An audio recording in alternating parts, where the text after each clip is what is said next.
எனக்கு இந்த கூலி ரிலீஸ்க்கு அப்புறம் உங்களை யாரையுமே சந்திக்கல. யூஸ்வலாக ஒரு படம் ரிலீஸ் ஆனதுக்கப்புறம் ஏதோ ஒரு தேங்க்ஸ் மீட்டோ சக்ஸஸ் மீட்டோ இல்லை ஏதோ ஒரு வகையில் சந்திச்சிருவேன்.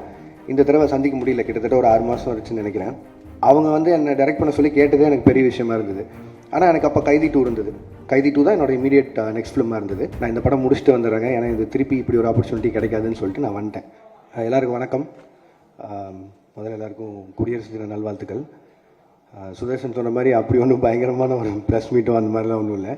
எனக்கு இந்த கூலி ரிலீஸ்க்கு அப்புறம் உங்களை யாரையுமே சந்திக்கல. யூஸ்வலாக ஒரு படம் ரிலீஸ் ஆனதுக்கப்புறம் ஏதோ ஒரு தேங்க்ஸ் மீட்டோ சக்ஸஸ் மீட்டோ இல்லை ஏதோ ஒரு வகையில் சந்திச்சிருவேன்.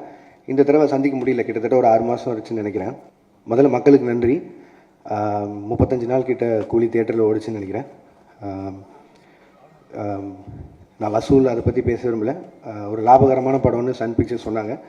அண்ட் 1000 விமர்சனங்களை தாண்டி அந்த படம் 35 நாள் ஓடினதுக்கும் இல்லை இவ்வளோ தூரம் வசூல் பண்ணதுக்கும் மக்களுக்கு மிகப்பெரிய நன்றி. அண்ட் பத்திரிகையாளர்களுக்கு நன்றி. அண்ட் யூடியூபர்ஸ்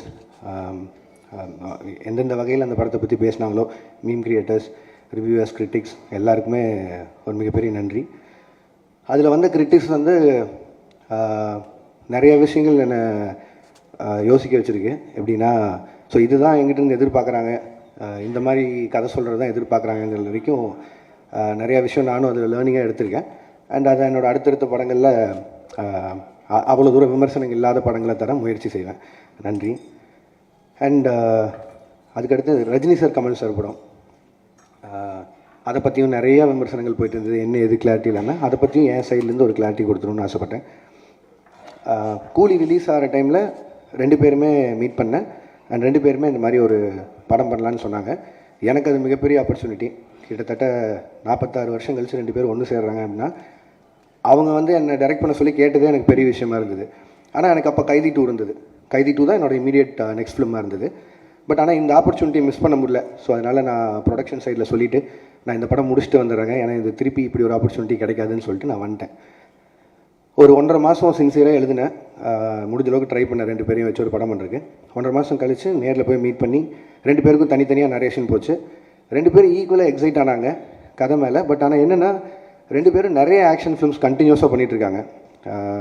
ஜெயிலர் 2 வரைக்கும் ரஜினி சார் ஆகட்டும், இப்போது கமல் சாரோட அடுத்து அன்பரி மாஸ்டர் டைரெக்ஷனில் வர படமாகட்டும். ஸோ எல்லாமே ஹெவி ஆக்ஷனாக இருக்குது. திரும்பவும் கேப் இல்லாமல் இன்னொரு ஆக்ஷன் போகணுமாங்கிறதா அவங்களுக்குள்ள ஒரு கேள்வியாக இருந்து, அண்ட் 2 பேரும் ஒரு லைட் ஆர்டட் ஃபிலிமாக எதிர்பார்த்துட்டு இருக்காங்கிறது எனக்கு அது மூலிமா தெரிஞ்சு 2 பேரும் சொன்னாங்க. பட் லைட் ஆர்டட் ஃபிலிம் எனக்கு பண்ண வராது. அண்ட் அதை நான் ஜெனுனாக சொல்லிட்டு வெளில வந்தேன். பட் ஆனால் நான் இப்போது சொல்லிட்டு போனதுக்கப்புறம் எப்போ திருப்பி வருவேன்னு தெரியாது கார்த்தி சாருக்கும் அவங்க டீமுக்கும். ஸோ அதனால் அவருக்கு கைதி 2க்கு இருந்த ஸ்லாட்டுக்கு இன்னொரு டைரக்டர் கொடுத்தாரு. இதுதான் ஆக்சுவலாக நடந்தது.